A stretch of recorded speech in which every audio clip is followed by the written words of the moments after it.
Hey everybody, welcome to the Relationship Mailbag. I'm super excited that you joined us. I'm Mark Gordon with Relationship Matters, and this is Drew Stevens with Beyond the Legacy. And we've joined forces because we believe that everyone has a legacy, and every relationship impacts the legacy, and every relationship's impact by legacy. So we kind of joined forces and thought we would tackle some difficult subjects, or just any subjects that you, the audience, wants to hear. And Drew, it's been quite exciting and also hard. Some tough subjects have been coming up, but I feel like we've been addressing them. So, what's up for today?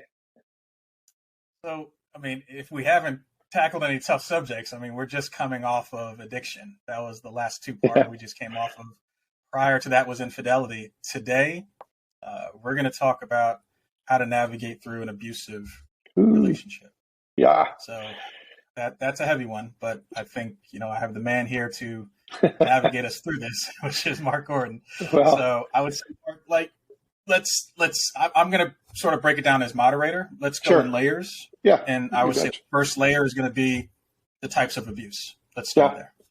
Yeah. Well, there's, of course, many types of abuse. And a lot of times when it's talked about domestic abuse, domestic suggests it's your home, it's family relationships. And that is true. But there's other kinds of abuse as well in terms of at work. There can be different types of abuse. There can be different types of abuse in their neighbor or with a friend. But all forms of abuse cause damage. And so some of those are the obvious ones are sexual abuse, physical abuse. Those are kind of obvious as when any kind of violence, anytime you've been forced to do something against your will or been punished for not doing something or for doing something in an inappropriate, violent way, that would be abusive. The tougher one to navigate is emotional abuse. What is the line? What's the threshold for emotional abuse? And so that's sometimes difficult to read, but it's just as prevalent and probably even sometimes more damaging. Emotional or mental abuse can be more damaging than physical or otherwise. A lot of times there's a combination of all. When there's an abusive relationship, it can float into all different levels. We talked about addiction the last couple of weeks. Obviously, addiction comes into play in abuse. People who are not themselves when they're high or drunk will do things they maybe not do when they're sober. But it's no excuse, so that's kind of different forms of abuses. That's the ones I can think of. So going from there, let's talk about the early signs, whether it's within a family or within a relationship, whether it's an early relationship or established relationship. Right. Well, it's some of those signs are very difficult to see, especially early. And if there's been conflict, it's kind of what's the threshold. And so some early signs are when you're not allowed to have an opinion, when you're not allowed to think for yourself, when you're being controlled, when you're being, you're not allowed to do this or go there or have these friends, especially when somebody starts to try to eliminate your support system in your life, your family, extended family, your friends group and all that kind of stuff. Whenever you're being isolated, that's an early sign that there's abuse on the horizon. And it's actually a form of abuse itself, because we all should have free will. And when that free will is being violated, it's a form of abuse for sure. And so some of those early warning signs will be criticism and judgment. They'll belittle you. They'll make you feel less than. And they'll point out all your faults. The steady stream of what you've done wrong. They never see what's strong. They only see what's wrong. And it's just really painful, and it's really hard.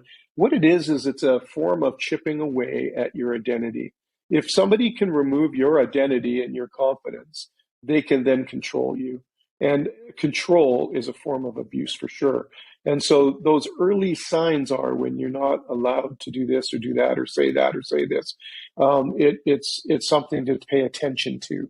And I will say this, the earlier you can get out of a relationship that is showing those signs, the better it is for you.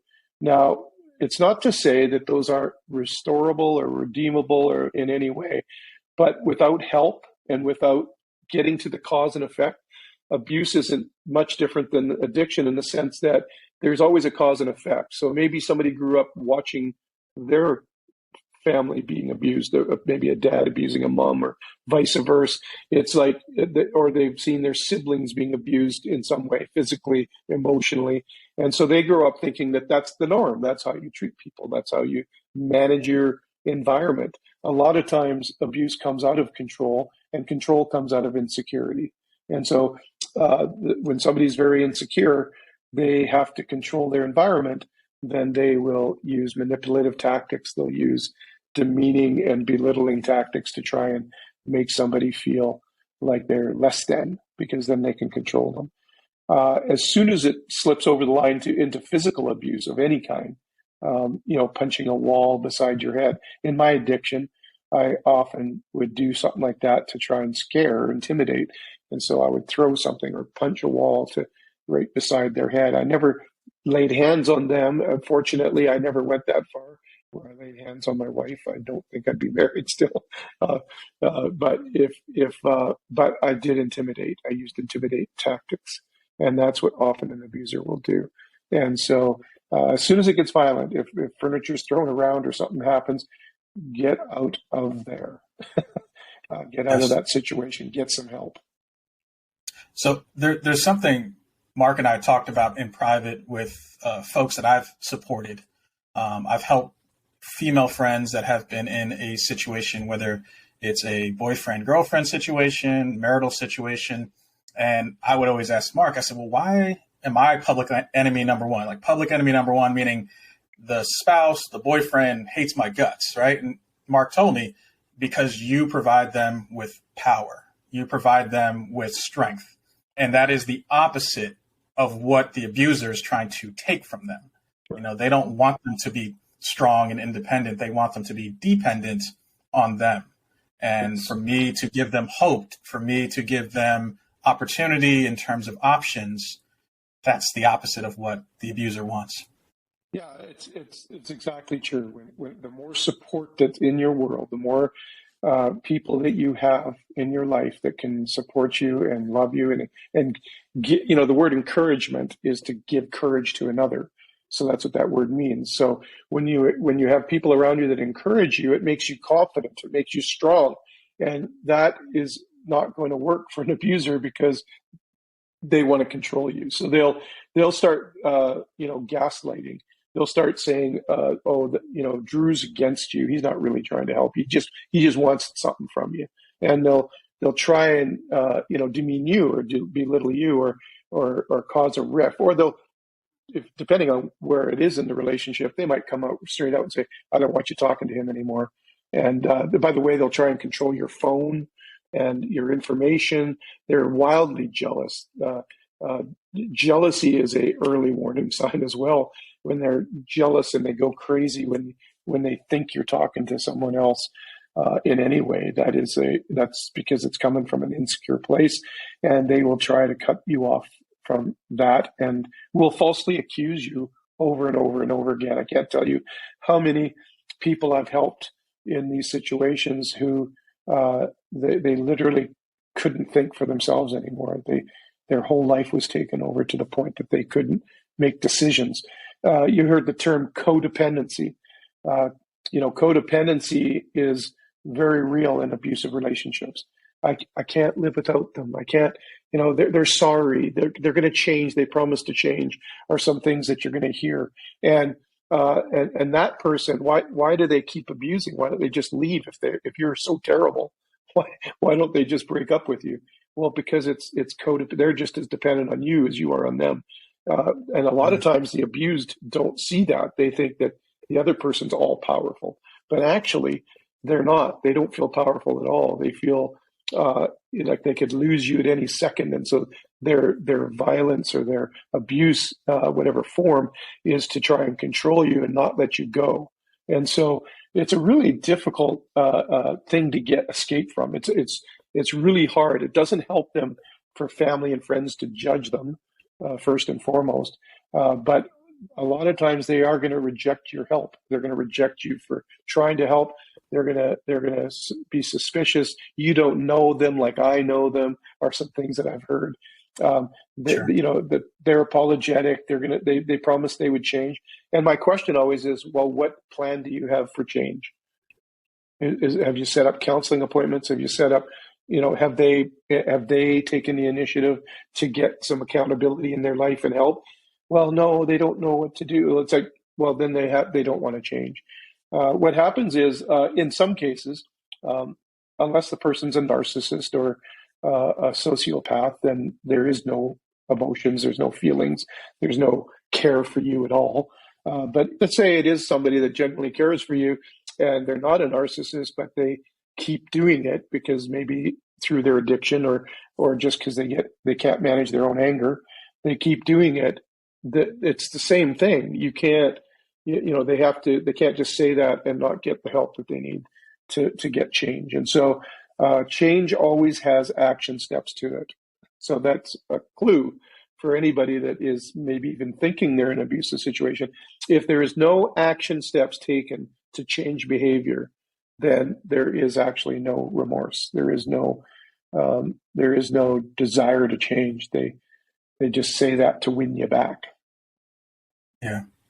So that's a good segue, and we've talked about this in an earlier episode, but why is it important for the person that's being abused? And we're talking, let's go back in time when they're a child to teenage years, why it's important for them to have a healthy relationship with themselves. Well, and by the way, that's also, yes, the earlier you can start this, the better it is for you, and you probably won't find yourself in an abusive relationship.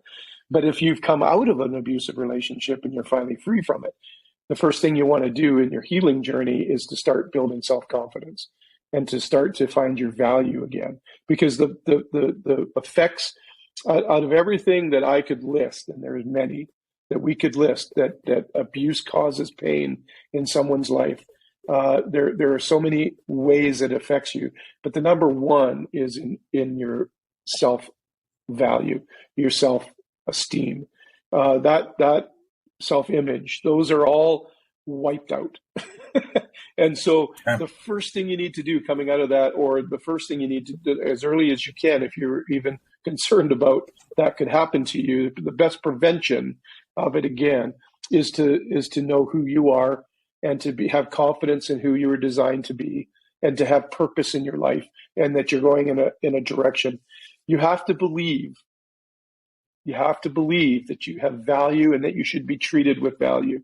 If you don't, it's very difficult to resist abuse in any kind of way.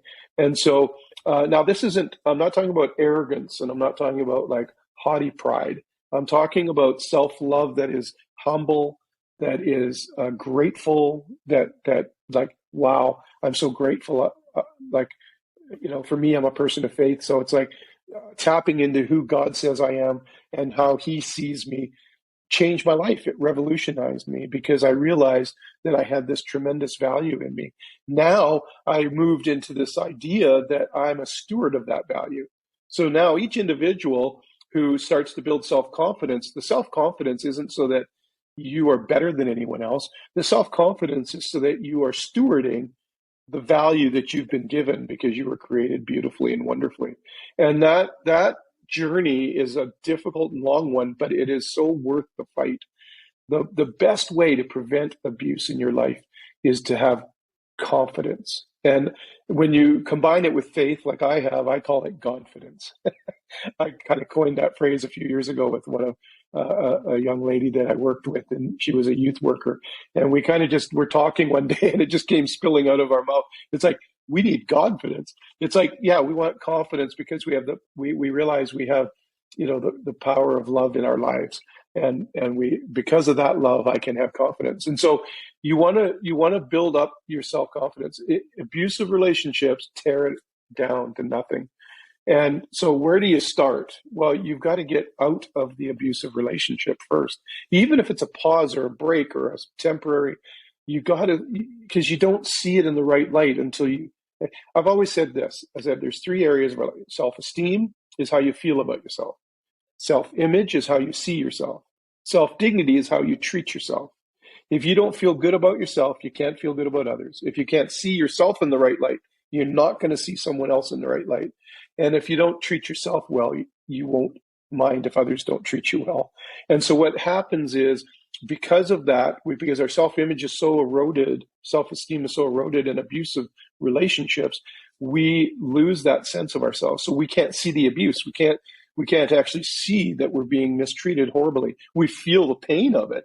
We feel the trappedness of it. We feel like trapped. We don't know what to do, but we don't take the steps to get away from it. We're too scared to move out of it. And self-confidence will give you the courage to actually move out of it and to get the help you need, because you do need help. This is a long journey. Let me put it this way. It's a long journey either way. The question is, do you want to determine the steps of that journey, or do you want someone else to determine them for you? So if you stay in the abusive relationship, you're allowing them to determine your pain and to determine your journey in your life. And in a very real way, Drew, you're allowing them to determine your legacy.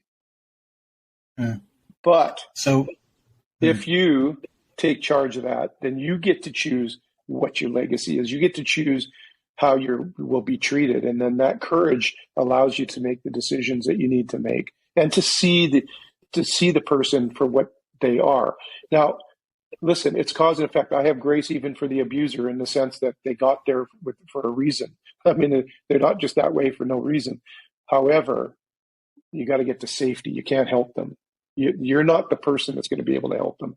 It's got to be somebody that is outside of them that's going to have to help them. It's a tough place to be, because I've helped friends that have used words like, well, this is just life. This is what happens. There's nothing I can do. I'm sort of stuck because of financial reasons. I'm afraid, they've used that expression. I'm afraid of what he or she might do in this situation. And to me, then there's the children that could be involved in the situation too, where they're experiencing this. Doesn't matter their age. Children are like sponges. They're well aware and can read body language, and they can pick up on energy, and they can tell what's going on in the household or within a situation. So, I almost want to, it's very emotional seeing them in that position where you want to say, you need to recognize your value. It goes back to things that Mark and I have talked about from your book, Relationship Matters, that vision statement that you can establish for yourself, the I am statements that Mark has said on previous episodes about, I am confident. I am, a strong mother. I am a strong partner, like all the various things that you are. Because when your value is ripped to shreds and you think this is the best I can do, or I have no options. Right. And then you have friends or folks that might counsel like Mark, or friends like myself, that are helping from a personal level, and we're nudging and we're sharing resources and call this number and you can get help for counseling with the children through this. There's only so much we can do. It goes back to the addiction episode. There's only so much you can do until they want to change the course of history. They want to break the cycle so their children don't see this as acceptable or tolerated or possibly become the future abuser. Yes. Well, Drew, you hit it on the head. Most abusers witnessed abuse. They don't become that way just because they watched a TV show. They've witnessed it repetitively in some scenario or some situation. And so but here's the thing. When we come together and we have children, and this is not saying self-care is not important, but the children have to come first. The children have to come first. And I know a lot of people who have stayed in those abusive relationships for the sake of the children. But let me tell you something, what they're witnessing is not good for them. It's actually not good for them. And they need to get to safety as well. And especially if any of that violence rolls over to them, or starts, it usually starts with one and then rolls to the downhill, and so to speak. And so when somebody can't manage their anger and they're taking it out on the family, you got to get out of there. I'm not saying that it's forever, if that person, maybe that's the event, maybe you having the courage to actually get out of it, and maybe that will be the tipping point for that person to say, I need help. I got to go get some help. And you can say, yeah, because we're not going to be together until you get help. and you got to give that time. That's not going to be like an overnight, oh, I went and saw a counselor for 2 sessions, we're good now. No, it's a long journey. Like I said, it's a long journey either way, but you have a responsibility to protect the kids. And by the way, we've been very careful here, and I'm just going to point the elephant in the room. We've been very careful not to say men are always the abuser, because sometimes it's the women as well, and sometimes it's it's both with the children. So we're very aware that it can go both ways. I don't want ever to put the stigma that it's always men abusing women. Sometimes women abuse men too, and yes, it's rare, but it can happen. And sometimes children, teenagers, young adults abuse parents, or like I said earlier, abuse seniors. Grandpa, grandma can be abused as well. And so we have to be very careful to not stigmatize anything. It doesn't matter what the relationship is, even at work. If you're being, sexually harassed, if you're being abused and controlled and manipulated, that get out of there. There's lots of jobs. Don't stay and you're better than that. You're so much more valuable. If I could leave anybody that's watching this, if you're in that situation and you feel trapped, I just want to address it. I know that it's hard. And yes, abuse often is financial abuse as well, where you have, you'll be at an economic disadvantage if you left. You might feel trapped because you don't know where you'd go. Listen, in today's age, there is lots of helps out there. There's women's shelters. There's other helps that you can get, health, into, the different health agencies and whatnot. Doctors are a place you can report abuse. Any mandated reporter, a pastor, anybody, that you can go grab a girlfriend, that girlfriend that's been telling you, hey, this is not good for you, and that you've kind of cut out of your life. Call them and say, I need your help. They'll come and go with you. You don't have to do this alone. And that's going to be a key to your healing journey. Surround yourself with people that believe in you and see your value and build you up. And there's lots of agencies out there that provide that kind of help as well.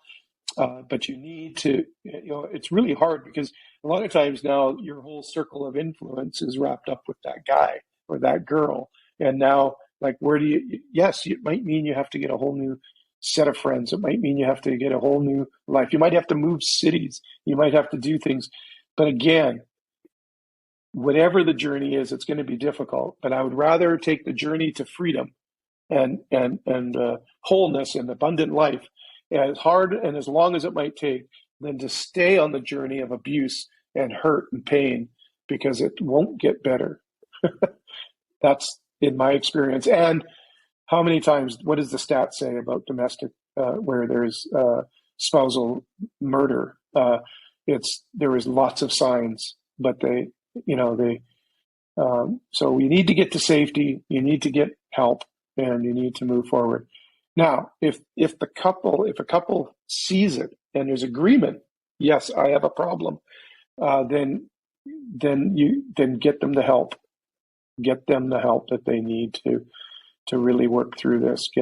Get yourselves embedded in a community that will hold you accountable, and where there's transparency, where there's nothing hidden.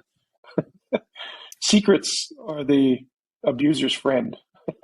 They keep secrets like crazy. That's how they keep people trapped. I will say this: the light will always pierce darkness. Darkness can't, the old saying, right? That darkness is the absence of light. So you've got to bring light to the situation. You got to bring transparency to the situation, or it will never change. And I know it's hard, and I know it's scary, but you got to do it for your own sake and for your kids' sake. I'm going to ask you a spur of the moment question, and obviously keep it very private and no labels of things. Share some hope with maybe a story of someone you've helped that was going through this, and then years later or a period later where they're out of that situation, what were some of their words to you in terms of expressing to you, in terms of how they're feeling? Oh, that's a tough one. I got to think about that for a second here. I'm sorry, the spur of the moment thing, but it made me think, because I've Yeah. helped folks that were going through this, and it was day after day of building them up, and then they get dropped down that night, and then building them up, and then there came a point later on for me. This is just me talking to someone. It was one of the toughest, most emotional battles of their life, and they still had their PTSD months and years later. Like, they would have really good days and really bad days, or mornings or nights of nightmares. But ultimately, where this person is, or the different people I know where they are now, they're in a healthy relationship because they started to have a healthy relationship with themselves first. One thing I can tell you is there's one person that I can think of that ended up getting out, got the help, went to a women's shelter with the kids, and started on that journey. And there was a lot of work and a lot of help that came around them and surrounded them. I was able to connect them with some, different things or whatever, different resources and whatnot. And that's a similar story. They thought that they would never amount to anything, that they would never be able to build a life for themselves. This one actually went on to get a college degree and ended up getting a career, and that career is helping others in the same boat. I see this quite a bit. When somebody's come through something, they tend to want to give back, or they want to pay forward, and so then they become professional at what, like the professionals that help them. And then eventually they met someone wonderful, and they've been married now and have their own kids, and have a beautiful blended family. And they're in this case, the person that they married is polar opposite to the first situation. And they recognize, because of their own healing journey and building those confidences and find, building those pillars that I talk about in Relationship Matters book, in their lives, they were able to recognize that this person was safe, that they could, give their heart again, because that's the biggest fear, right? Who's going to ever love me? Who's ever going to want me in the future? But of course, the right person will. But you have to be strong and confident, and you have to have know who you are, and have loads of self-esteem and a healthy self-image, so that you can spot the people. They're not hard to see when you're healthy. I can recognize pretty quickly now if somebody is not going to treat me well or not, or if it's somebody I want to go to the next level of in relationship, whether it's friendship or whatever. I can read people pretty good at this point. I'm not an expert, Drew, I've said this lots. I'm not an expert because I'm book smarter. I took courses. I'm an expert because I messed up my life and others' lives, and came through that healing journey. And this is the things that I learned in that healing journey. And so, yeah, I hope that helps, and I hope it gives somebody courage. If I can say anything, please have the courage. You can do this. You are so valuable. You are so important, and your destiny is so much greater than you think it is. And I always say, don't fake it till you make it. Declare it until you believe it. So take my words here, if you're watching this. Take my words as encouragement. I don't know you personally, obviously, because I don't know who's watching this, but I can tell you that you have intrinsic value because you were created with value. And let that be your journey now.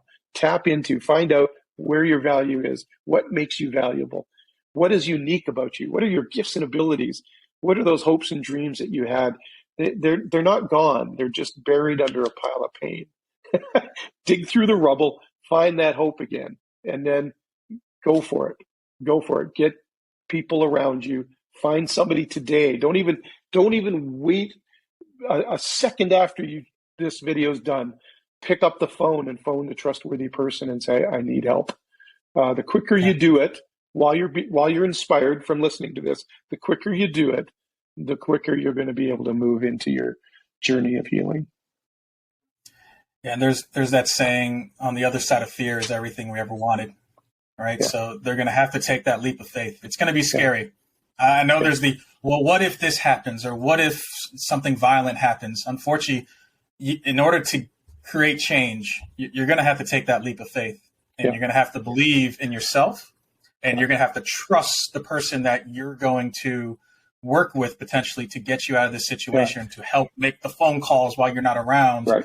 or not available. And I will say this, Drew, quite often statistically, the more you embed yourself in a safe community, and when I say safe, I mean safe community, helping community that will surround you with not just love but protection, the less chance something's going to take place. Yes. It's when you're isolated. It's when you're alone, when you go back to old places that the person knows about. That's when things can happen. When they'll try and lure you back in, block numbers, change phone numbers, change everything so that you are safe. And I know we're just brushing on the surface of this, and I understand that, and I hope that nobody thinks like this isn't trite. This isn't like, oh, here's a 5-step plan. This is difficult. This is very hard, but you are worth the battle. You are worth the fight for freedom. And that's all I can really say in a 30-minute video is like, you are worth the fight. You're valuable. And we've given you a few tips today and a few early warning signs and whatnot. And I hope that they help for sure. But just know we understand. I know how difficult it is. I know how scary it is, how frightening, how fearful. But I just want you to know that you can push through that fear and get help. And I'd like to say in closing that your current situation is not your final destination. Yeah. And I feel that when you look at yourself, whether you're single or whether there's children involved, be that person that changes the course of history, that breaks the cycle, that shows through leadership what you should do being in this scenario, meaning it's never too late. You understand and own that you got into the situation. Now own your way out of it. And I think that's very important to do, because not only you'll be proud of yourself one day, not only your friends and family will be happy for you one day, but your children will be grateful that you made that decision as well. Yeah. So. Yeah. Healing is available. A healthy, abundant life is available to you. Oh, that was a heavy one, Drew.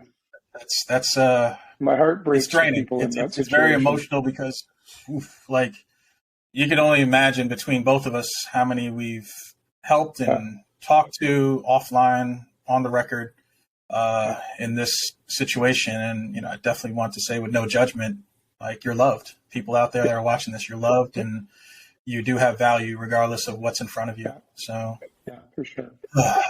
With that being said, Mark, for Mark and I just want to say thank you for locking in for episode 7. This is we're moving along here, and definitely check us next week. We're gonna have a new topic. I can't say it's going to be heavy, light, or somewhere in the middle, but we're definitely going to bring something, and we're going to bring something of value back to you to take home and share. So, with that being said, thank you again. See ya.